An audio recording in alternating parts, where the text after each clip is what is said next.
Hello दोस्तों, चलिए आज हम चालुक्य और चोल वंश के बारे में देखते हैं। चालुक्य वंश, वेंगी के चालुक्य थे। तो चालुक्य कहाँ के थे, ये कई बार आ चुका है। चालुक्य थे वेंगी के, और इसका संस्थापक विष्णुवर्धन था। इनकी राजधानी वेंगी। वेंगी कहाँ पे वर्तमान में? आंध्र प्रदेश में। इस वंश के प्रमुख शासक कौन थे? जयसिंह प्रथम, इंद्रवर्धन, विष्णुवर्धन द्वितीय, जयसिंह द्वितीय एवं विष्णुवर्धन तृतीय। इस वंश का सबसे प्रतापी राजा विजयादित्य तृतीय था, जिसका सेनापति पंडरंग था या पांडुरंग था। तो ये चीज़ आपको याद रखनी है कि पांडुरंग या पंडरंग किसका सेनापति था? विजयादित्य तृतीय का। और विजयादित्य तृतीय किस वंश से संबंधित थे? चालुक्य वंश से संबंधित थे, जिनकी राजधानी वेंगी में थी, और इनका संस्थापक विष्णुवर्धन था। चोल वंश के बारे में देख लेते हैं। 9वीं शताब्दी में चोल वंश पल्लवों के ध्वंसावशेषों पर स्थापित हुआ। पल्लवों के ध्वंसावशेषों पर स्थापित होने वाला वंश कौन था? चोल वंश था। बहुत इंपॉर्टेंट फैक्ट है। और ये दूसरे चोल हैं, आरंभिक चोल नहीं है ये 9वीं शताब्दी के चोल हैं, विजयालय वाले। इस वंश के संस्थापक विजयालय थे। इनकी राजधानी तंजौर या तंजावुर या तांजाय, कई नामों से इसको पुकारा जाता है। इसकी राजधानी तांजाय, तंजौर या तंजावुर, एक ही नाम है लेकिन अलग अलग प्रोनाउंसिएशन है। विजयालय ने नर केसरी की उपाधि धारण की थी। चूंकि संस्थापक हैं तो संस्थापक की उपाधि अगर आप ध्यान कर लो पीसीएस की परीक्षा के लिए तो आपको फ़ायदा करेगी। निशुंभ सूदनी देवी का इन्होंने मंदिर बनवाया। चोलों का स्वतंत्र राज्य आदित्य प्रथम ने स्थापित किया। ये भी इम्पोर्टेंट है। हो सकता है वो आपसे ये पूछ लें कि चोलों का स्वतंत्र राज्य किसके समय में स्थापित हुआ, और आप सोचो कि ये इतना सिंपल क्वेश्चन आ गया, विजयालय लगा के आ जाओगे और ए ऑप्शन में विजयालय दे दिया जाएगा। क्योंकि एग्जामिनर जब भी प्रश्न सेट करता है तो वो हमेशा ये देखता है कि आप चोलों के स्वतंत्र राज्य, आदित्य प्रथम ए ऑप्शन पे नहीं देगा, ए ऑप्शन पे विजयालय देगा, ताकि आप बाकी ऑप्शन पढ़ो ही ना। तो ये एग्जामिनर की ट्रिक होती है, इससे थोड़ा सा बच के रहिएगा। पल्लवों पर विजय पाने के उपरांत आदित्य प्रथम ने कोदंड राम की उपाधि धारण की। आपको याद रखने की जरूरत नहीं है। चोल वंश के प्रमुख राजा थे परांतक प्रथम, राजराज प्रथम, राजेंद्र द्वितीय एवं कुलोत्तुंग प्रथम। अब ये इंपॉर्टेंट है। तक्कोलम के युद्ध में राष्ट्रकूट नरेश कृष्ण तृतीय ने परांतक प्रथम को पराजित किया। परांतक प्रथम कहाँ का राजा है? चोल वंशी राजा है। इस युद्ध में परांतक प्रथम का बड़ा लड़का राजादित्य मारा गया। राजराज प्रथम, ये बहुत इंपॉर्टेंट है। राजराज प्रथम ने श्रीलंका पर आक्रमण किया और वहाँ के राजा महिम पंचम को, श्रीलंका के राजा का नाम क्या है? महिम पंचम को भाग कर श्रीलंका के दक्षिण जिला रोहण में शरण लेनी पड़ी। तो कहाँ शरण ली ये इंपॉर्टेंट नहीं है, लेकिन महिम पंचम कहाँ का राजा था? श्रीलंका का राजा था। ये आपको याद रखना है। राजराज प्रथम श्रीलंका के विजित प्रदेशों को चोल साम्राज्य का एक नया प्रांत मुमडी चोल मंडलम बनाया और पोलन्नरुवा को इसकी राजधानी बनाया। तो पोलन्नरुवा को राजधानी बनाया, ये उतना महत्वपूर्ण नहीं है जितना महत्वपूर्ण है मुमडी चोल मंडलम। ये जो नया प्रांत था वो किसको जीतकर बनाया था? ये श्रीलंका के विजित प्रदेशों को जीतकर चोल साम्राज्य का एक नया प्रांत बनाया गया था। और किसने बनाया था?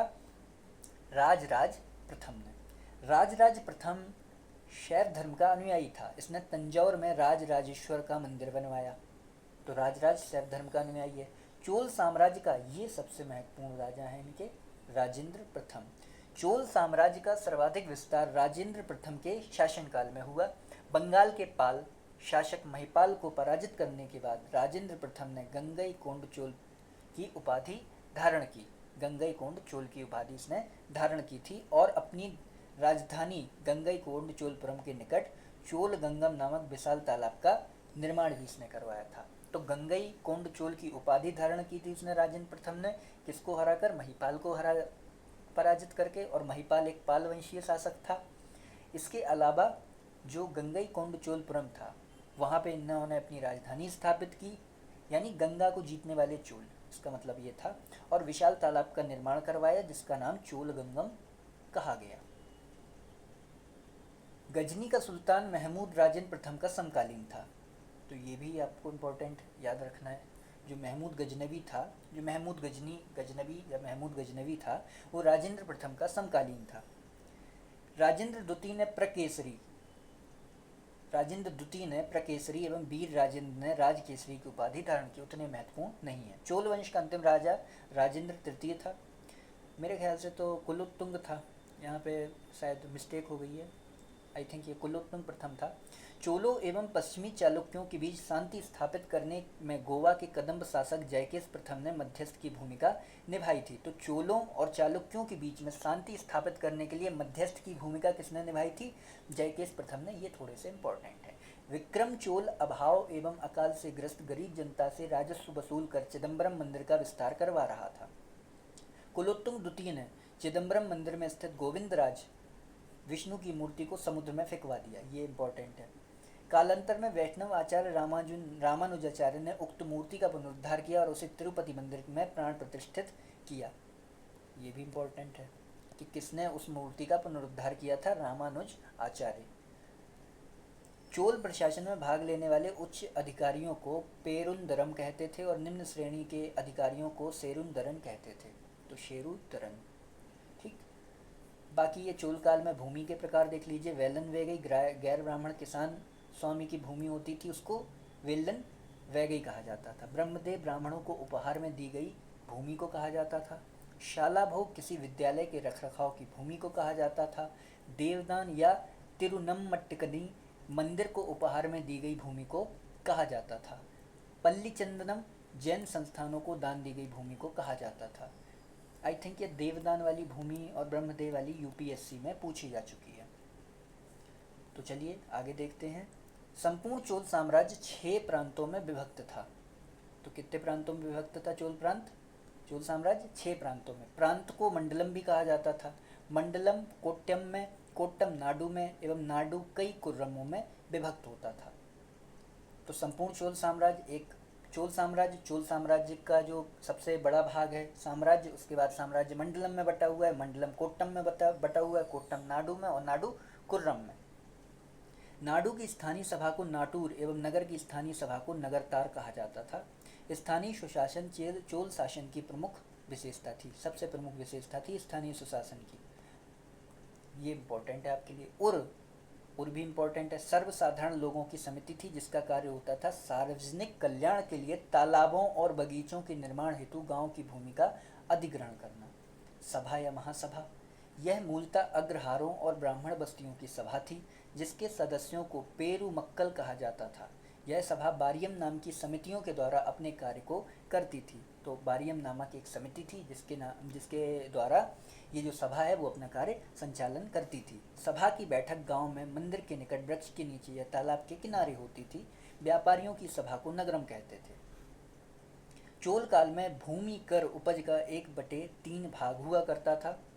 तो उपज का कितना भाग होता था? 1/3। याद करने योग्य चीज़ है। गांव में कार्य समिति की सदस्यता के लिए जो वेतन भोगी कर्मचारी रखे जाते थे उन्हें मध्यस्थ कहा जाता था। ब्राह्मणों को दी गई करमुक्त भूमि को चतुर्वेदी मंगलम कहा जाता था। ये पीसीएस परीक्षा में पूछा हुआ प्रश्न है। दान दी गई भूमि ब्रह्मदेय कहलाती थी जो ब्राह्मणों को दान की जाती थी। चोल सेना का सबसे संगठित अंग था पदाति सेना। पदाति सेना मतलब पैदल सेना। चोल काल में काशू, बहुत इंपॉर्टेंट फैक्ट है, काशू सोने के सिक्के होते थे। तमिल कवियों में जैन गोंदर प्रसिद्ध कवि था जो कुलोत्तुंग प्रथम का राजकवि था। उसकी रचना कलिंगतपर्णी है। कलिंगतपर्णी है उसकी रचना प्रमुख। कंबन, ओट्टुकुट्टन और पुंगलेदी को तमिल साहित्य का त्रिरत्न कहा जाता है। तो इनके नाम आपको याद रखने होंगे। कंबन, ओट्टुकुट्टन और पुंगलेदी ये तमिल साहित्य के त्रिरत्न हैं। पंपा पुन्ना रन्ना ये कन्नड़ साहित्य के त्रिरत्न है। तो ये तीनों रत्न आपको, एक तमिल साहित्य के और एक कन्नड़ साहित्य के। कन्नड़ साहित्य के तो यूपीएससी पूछ चुका है, तमिल साहित्य के अभी तक संभवतः नहीं पूछे हैं। कंबन के ऊपर प्रश्न आ चुका है, लेकिन कंबन, ओट्टुकुट्टन और पुंगलेदी ये त्रिरत्न हैं जिनके बारे में आपको याद रखना है। पर्सी ब्राउन ने तंजौर के बृहदेश्वर मंदिर के विमान को भारतीय वास्तुकला का निकष माना है। मतलब भारतीय वास्तुकला का एक चरम कि इतनी खूबसूरत वास्तुकला अब मिलेगी ही नहीं। चोलकालीन नटराज प्रतिमा को चोल कला का सांस्कृतिक सार या निचोड़ कहा जाता है। तो ये भी प्रश्न यूपीएससी का प्रश्न आ चुका है कि नटराज की जो प्रतिमा है जिसमें वो त्रिभंगी की मुद्रा में खड़े हुए हैं वो किस काल से संबंधित है? तो वो चोल काल से संबंधित है। शैव संत ईशान शिव पंडित राजेंद्र प्रथम के गुरु थे। चूंकि राजेंद्र प्रथम के गुरु थे तो याद कर लो। चोल काल का सबसे महत्वपूर्ण बंदरगाह कावेरी पट्टनम था। बहुत बड़ा गांव जो एक इकाई के रूप में शासित किया जाता था उसको तनियूर कहते थे। तनियर या तनियूर कहा जाता था उसको। उत्तर मेरूर शिलालेख जो सभा संस्था का विस्तृत वर्णन उपस्थित करता है परांतक प्रथम के शासनकाल से संबंधित है। यानी सभा संस्था जो थी उसका उल्लेख किस अभिलेख में मिलता है, किस शिलालेख में मिलता है, तो उत्तर मेरूर शिलालेख में मिलता है जो परांतक प्रथम के शासनकाल से संबंधित है। चोलों की राजधानी कालक्रम के अनुसार थी। कभी उरैयूर रही, कभी तंजौर रही, कभी गंगईकोंड चोलपुरम रही, तो कभी कांची रही। चोल काल में सड़कों की देखभाल बगान समिति करती थी, ये भी इम्पोर्टेंट है। चोल काल में आम वस्तुओं के आदान प्रदान का आधार धान था, यानी वस्तु विनिमय की प्रणाली प्रचलित थी आम वस्तुओं के संदर्भ में। चोल काल के विशाल व्यापारी समूह निम्न थे: वलंजियार, नानादेशी, मणिग्रामम। आई थिंक नानादेशी मणिग्रामम 2018 में यूपीपीसीएस में पूछा गया था, 2018 या 19 में आया था ये क्वेश्चन।